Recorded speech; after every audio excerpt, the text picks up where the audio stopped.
Hey friends, welcome. I'm so glad that you're here. We're going to talk about loving our thyroid. The thyroid is an important part of the endocrine system. So we're going to break that down a little bit tonight and see what that looks like and what we can do to just love it a little extra, make sure we keep it happy because life's just better when the thyroid's happy. So the thyroid gland is found in the neck, right about the level of the larynx. So it's butterfly shaped and it's comprised of two different lobes. So just think again about that butterfly shape and the two lobes, one on each side. The thyroid is one of the largest endocrine glands in our body, and it's directly controlled by the pituitary gland. So we often refer to the pituitary gland as the master hormone gland, and then it is directly controlling the thyroid. So the thyroid, see if I can get this going. The thyroid controls how quickly the body burns energy and how quickly it makes proteins and how sensitive the body is to other hormones. So it does things like regulate the level of how many of the body's hormones, including the adrenal hormones and sex hormones there are, and it's critical to the regulation of our metabolism, which is important to all of us, right, ladies? Can I get an amen? And growth in the body. And as we age, the growth becomes more replenishing, repairing. And if the right messages aren't sent, then the endocrine system can't function properly. And so it will be negatively affected. And when the thyroid isn't happy and it's not balanced, it can be what we refer to as either overactive or underactive. And in each situation, it's not a good thing. So you can see from these two poor folks, when it's underactive, we can just be so tired. Just, oh my gosh, I can't keep my eyes open. I can't function, tired. Maybe just want to stay in bed all day. Literally don't want to do anything. And the weaker the thyroid becomes, the more exhausted we feel. So it's just this, like a domino effect, and it just keeps going until we can work and get that thyroid happy again.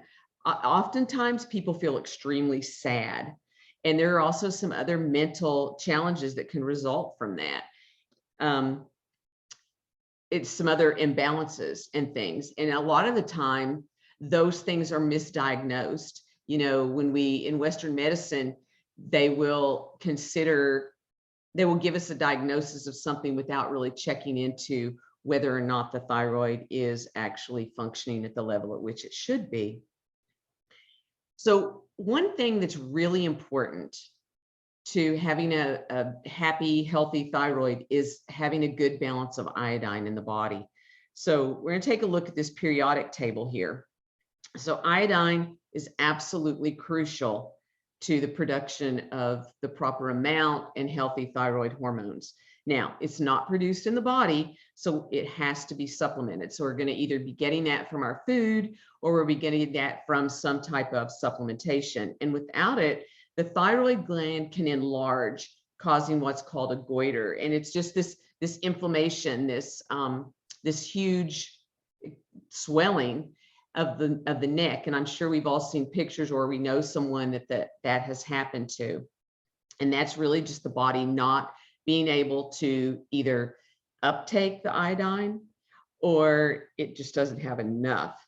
And that can be quite serious, even to the point that children that are born to mamas that have severe iodine deficiencies can suffer from things like stunted growth, severe and irreversible intellectual disabilities, and problems with movement, speech, and hearing. So some serious stuff. So fluoride, bromide, chlorine, and iodine, they're all in the same area of the periodic table, and they're all in the family of the halides. So what that means is that all of these elements are actually found in nature, but they're also toxic byproducts of industry. So these halides are closely related to thyroid function because all three elements are chemically related to iodine. That's why that's important. So in fact, the iodine gland can treat them as though they are iodine.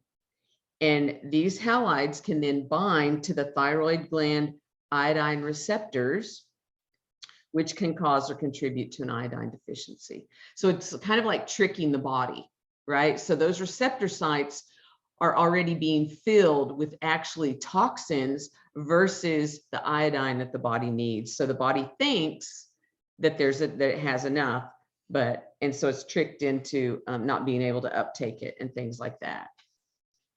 So where are we getting this? Where would we be getting some of these halides?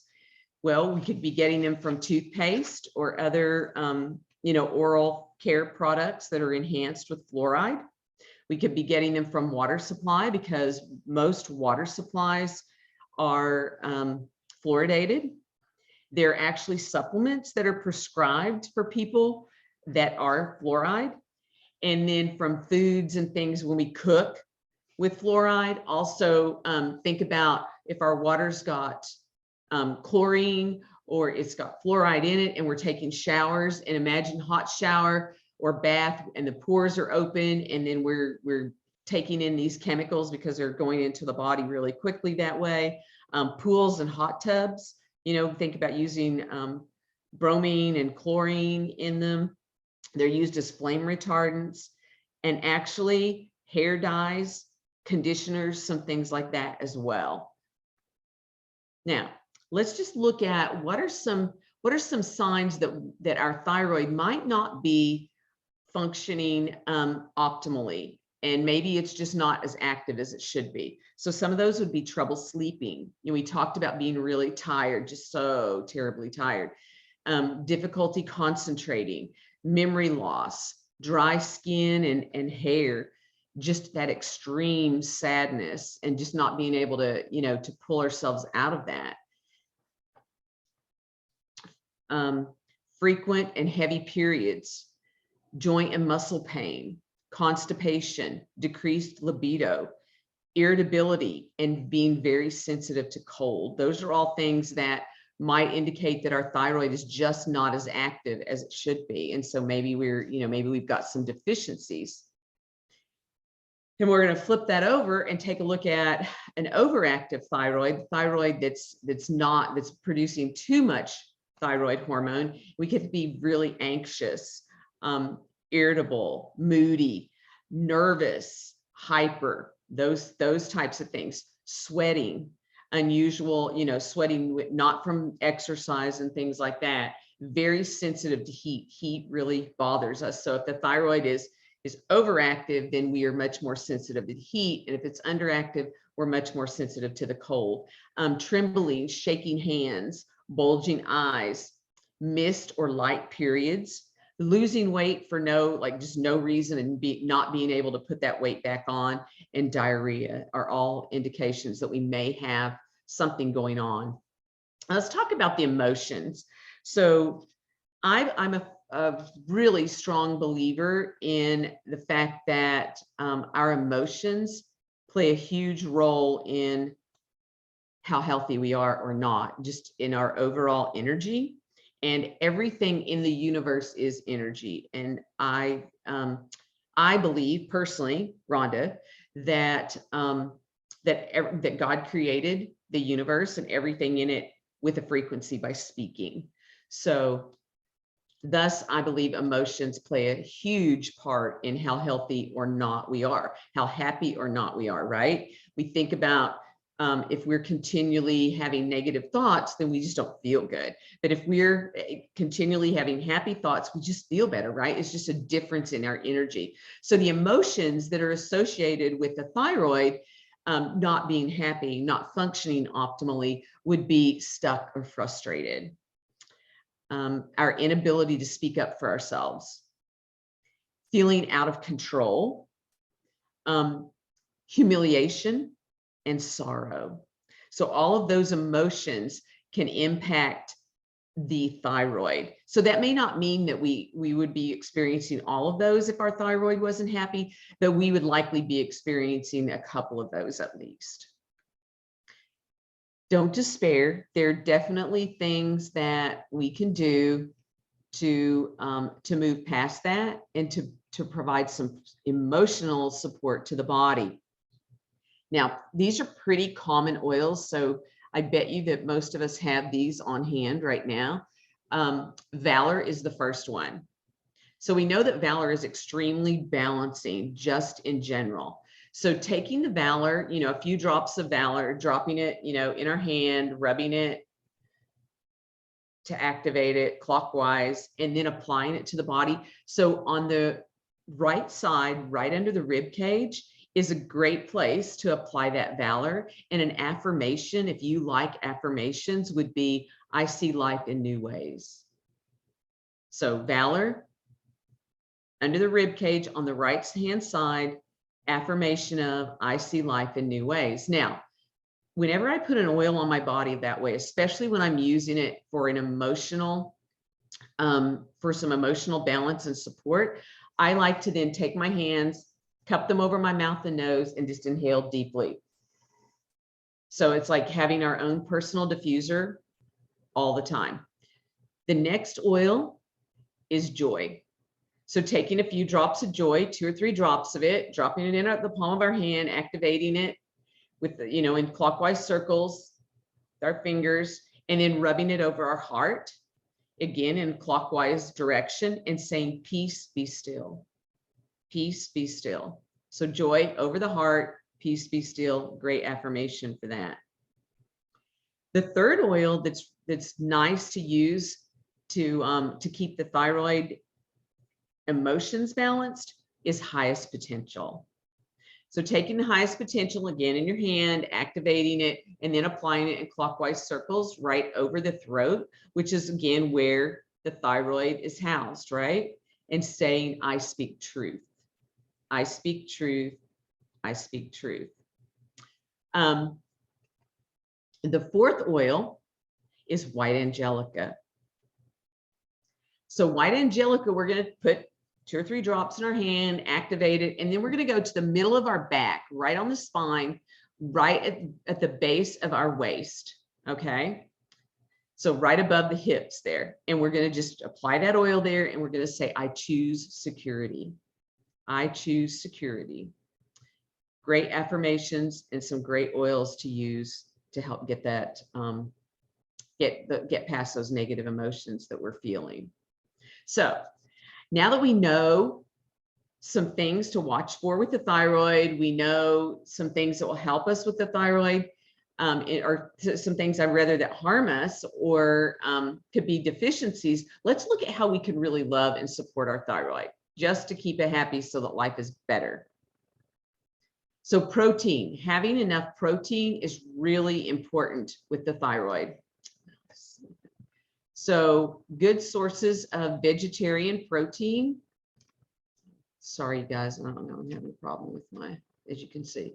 Vegetarian sources of protein, spirulina, lentils, and then seeds like hemp seeds, chia, sunflower, flax, pumpkin, quinoa, another great source of protein, nutritional yeast, nuts and nut butters, and beans. Then, and again, those are vegetarian sources. Then just some other sources for protein would be eggs, chicken breasts, lean beef, fish, and protein powders.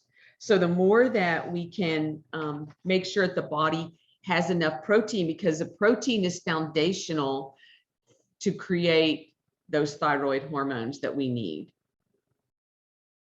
Now, remember, we already found out that the body needs iodine, and especially the thyroid needs iodine. So iodine is food for the thyroid. So let's look at some foods that we can get iodine from, because remember, the body doesn't create it on its own. So seaweed, different types of seaweed, codfish, cranberries, navy beans, potatoes, yogurt, strawberries, cheese, and parsley. Those are all good options to get some iodine, extra iodine into the diet so that we're eating good, healthy forms of iodine. Selenium is also really important for a healthy thyroid. So having enough selenium in our diet We could do that by adding some Brazil nuts, some yellowfin tuna, some halibut, spinach, sunflower seeds, and eggs. So those are all good sources of selenium, and just some easy ways to get that into our diet. Now we're going to look at just some basic things. I'm going to tell you some things that I do in general. Okay. So just to support my body overall. Being proactive. Master Formula. So Master Formula is plant-based nutriment. So it goes beyond being vitamins and minerals because it's all plant-based. So if the body can readily uptake it, it's so bioavailable. It's got a prebiotic in it. So really, really good. I encourage you to go take a look at what's in it. And if you're not familiar yet with Young Living products, these are all Young Living products, then ask the individual who invited you here tonight to help you to be able to look that up and see all of the lists, because it's literally a sachet of 4 different capsules and caplets. It's phenomenal. The next thing that I do just for overall support of my body is Ningxia Red, because we're exposed to so many toxins and things. The body creates what's called free radicals and goes into what we would call oxidative stress. And the more stress we have, the more oxidation it results in the body. So think about a rusty nail that's oxidized. We don't want the inside of our body to be like that. So literally it wouldn't look like that, but it would look like that. So I love Ningxia Red because it's such a powerful antioxidant, and it's really an easy button. The next thing foundationally that I do is mineral essence. So many people in the world are deficient in minerals. And even when we eat a really good diet and we're doing all the right things, due to the fact that there's soil depletion, due to the fact that the different things are grown in climates where they may not be the best environment, the lack of crop rotation, there's just so many different things that go into play with why our foods aren't as nutrient efficient as they used to be. So having enough minerals in the body is, again, foundational for everything else to happen. So I love just taking a few squirts of mineral essence and putting it in my Ningxia Red every day. The fourth thing that I like to do overall is sulfurzyme. So sulfurzyme is great to keep detox pathways open in the body. And our bodies already are composed of a lot of sulfur, not sulfa, 2 different things. So a lot of times people get confused and they think, oh my gosh, I'm allergic to sulfa. I am too. I had a horrible reaction as a child to a sulfa drug. I still remember it, as a matter of fact. It was that horrible. 2 different things. So the body, we need the sulfur in our body. Hair, skin, nails, great job. It does a great job of supporting that. It helps to keep the fluid level at the cellular level balanced. So those are my 4 choices of things that I love to do pretty much every day. Well, I do them every day just to keep my body healthy. Now, if I want to pamper my thyroid, if I feel like my thyroid needs some extra love, Thyromin is going to be my first choice, because it is a capsule that's formulated with glandular extracts, herbs, and amino acids, and then it's got a blend of oils that are really supportive to the endocrine system in general. I prefer to take that at night. And I remember during a period of time where I was under just extreme stress that I started taking it. And at first I took 1 every night before I went to bed. And the first week, I already wasn't sleeping very well. Okay. Like, you know what I'm talking about? You ever been really stressed and then you just don't rest well? And it's, again, kind of that snowball effect. Well, that's the point that I was at in my life. I just wasn't resting, but I really didn't sleep when I started taking it. And so for about the first, I don't know, week, my sleep was even worse, and it was so frustrating. But I realized later, after doing some research, that that's not uncommon. It doesn't happen to everyone, but sometimes when we start to take this and the body's trying to regulate and all that, then sometimes we will have some of those, I'm going to say, negative reactions that we don't particularly enjoy. But if we stick it out, it will get better. So within about a week or so, I started sleeping better and more sound. Eventually I muscle tested myself, and I needed to take 3 of those. So I muscle tested to do 3, and I did 3 Thyromin at bedtime for, probably 2 or 3 years. And then my body, it took a while for my body to pull out of all that stress, everything that happens when the body's so stressed. So it took me a while. And then I get back where I could do like 1 or 2 of them. Now, when there are times that those times when I was feeling really stressed, I knew, just because of how closely related the thyroid and the adrenals are, I needed to do some support of my adrenals. So I took a Thyromin in the morning as soon as I got up, and that I knew that was helping to support my adrenals as well. So if you find yourself in that situation, you might give that a try. The other thing that I do that I feel like is really beneficial to support the thyroid is multigreens. So it's actually formulated to support and to be a boost to the glandular system. So it's got a lot of greens in it, spirulina and bee pollen and different things like that in it. So I would encourage you to go take a look at the ingredients of it. And the third thing, nutritionally wise or supplement wise, is nitro. So nitro not only supports, normal healthy energy levels, but it also supports alertness, and it's got some iodine in it. So how cool is that? So I know that when I take that, not only is it helping me to be more clear and focused and alert, but it's getting that little bit of extra iodine that I knew that my body was needing. So some oils that I have used that I found that my body particularly enjoys is, the first one is myrtle. And these I like just apply right topically over the thyroid. Now, during that period of time where I told you I was so stressed, I was also applying these over my adrenals. So remember, the adrenals sit on top of the kidneys. So on our waist, in our back, on either side. So if you just put the oil back there, you're going to hit it. It'll get where it needs to go. So myrtle was my first choice. I rotated through and I used Endoflex. And then I did a combination of lemongrass and myrrh together. So sometimes I would put, I'd just put like some myrrh on, and then I would put lemongrass over it. Now I will tell you this, lemongrass to me is warm. So my throat, my neck would get a little bit itchy, and it would turn a little bit red for about 15 minutes.